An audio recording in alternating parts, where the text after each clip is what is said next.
On est dans l'atelier de Maître Belloni, le marionnettiste, celui qui fabrique les marionnettes en bois avec ses doigts.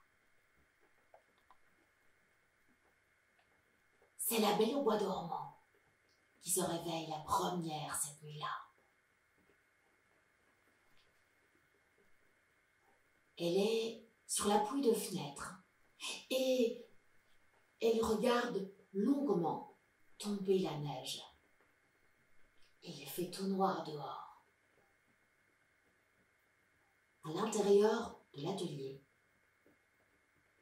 elle entend un bruit.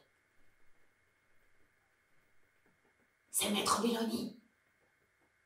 Il est en train de claquer des dents. Il est en train de mourir de froid. Il n'y a plus de feu dans la cheminée. Alors elle réveille tous les amis. Elle réveille Blanche-Neige, les sept nains. Elle réveille les trois ours. Elle réveille le loup, la grand-mère, le petit chaperon rouge. Elle les réveille tous. Réveillez-vous, réveillez-vous. Maître Belloni est en train de mourir de froid. Toutes les marionnettes se rassemblent autour du lit du marionnettiste. Si Maître Belloni meurt, nous on meurt aussi. La Belle au bois dormant réfléchit. Elle s'approche de l'âtre et là,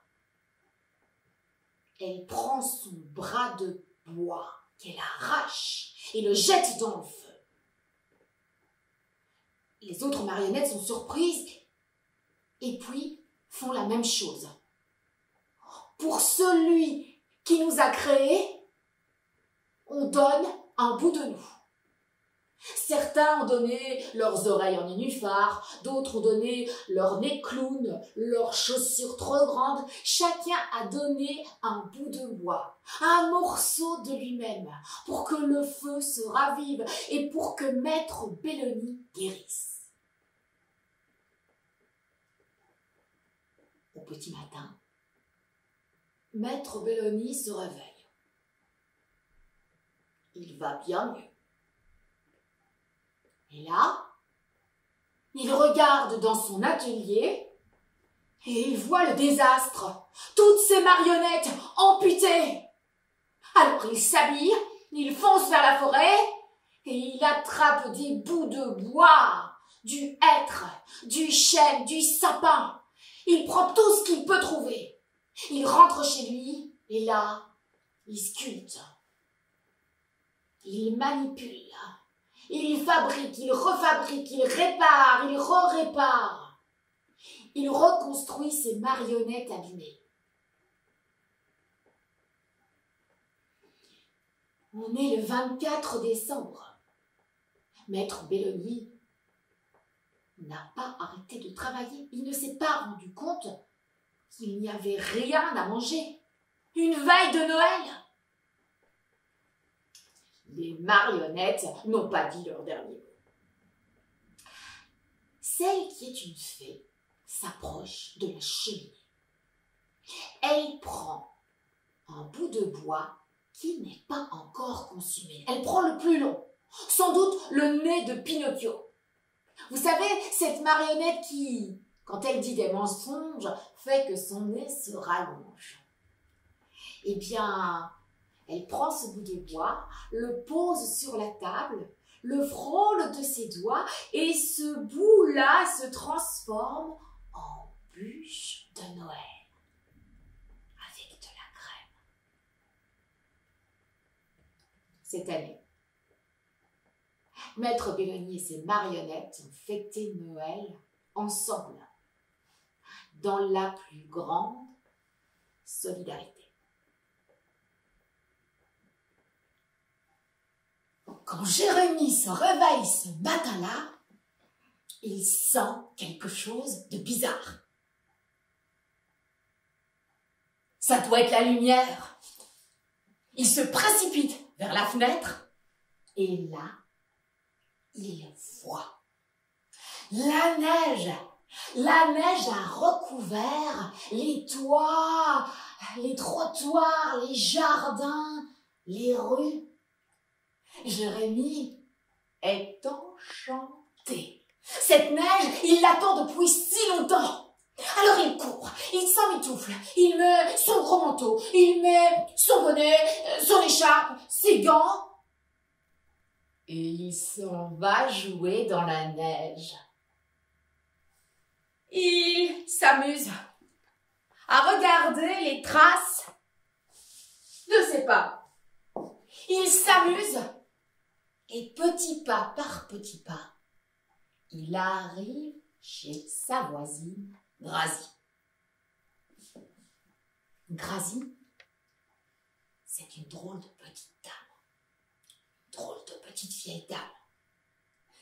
Certains trouvent qu'elle est toc-toc.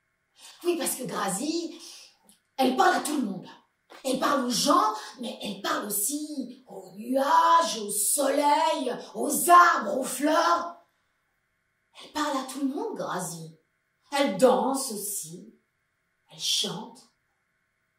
Et ce matin-là, quand Grazi voit arriver Jérémie, « Oh, c'est toi!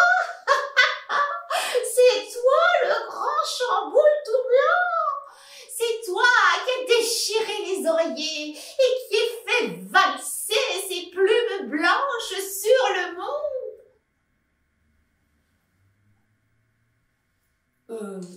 Oui, c'est moi. C'est moi, le grand chamboule tout blanc. Les nuages, c'est moi. Le brouillard, c'est moi. La crème fouettée, c'est moi. Et la neige, c'est moi aussi. Et que vas-tu faire, grand chamboule tout blanc, aujourd'hui? Grazi, je vais faire un bonhomme. Un bonhomme de neige.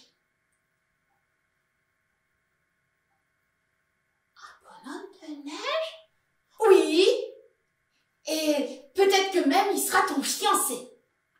Un fiancé pour moi? Et voilà Jérémie qui sculpte son bonhomme de neige. Grazi, viens voir. Ton fiancé est prêt. Et Grazi s'approche du bonhomme. Elle le tient comme un jeune marié. Oh, mon petit Jérémie, il ne manque plus que des fleurs. Justement, il y a une fleur là-bas. Et il y a une fleur blanche qui est en train de pousser juste au pied du bonhomme de neige. Oh, ma petite, qu'est-ce que tu fais là, à sortir par ce froid? Tu sais, dehors c'est sympa. Sors de la terre et fais tout noir. Ici, il y a de la lumière. Et voilà que Grazi est repartie dans ses chansons. Tu sais, dehors, il y a de la lumière, des feux de fou dans les chaumières. Tu sais, dehors, il y a de la lumière et des messages qui sont nécessaires. Tu sais, dehors, il y a de la lumière et moi, je m'entoure de ce qui m'est cher. Tu sais, dehors, il y a de la lumière et moi, je m'entoure de ce qui m'est cher. Tu sais, dehors, il y a de la lumière et des histoires qui vont te plaire. Grazi, elle a chanté pour Jérémie. Elle a chanté pour la fleur. Et puis elle a raconté des histoires, encore et encore, pour que chacun se plaise dans la lumière. Et ça, c'est ce que moi aussi, j'espère. Bonjour, je suis Cécile Crispin de la SBL Les mots dansés. Si vous aussi, vous souhaitez recevoir des contes ou des spectacles dans vos institutions, dans vos écoles, vous pouvez me contacter via le site indiqué ici-bas ou encore via l'adresse mail et le téléphone là-bas. Vous pouvez aussi fêter vos anniversaires dans l'antre des mots dansés. Bienvenue!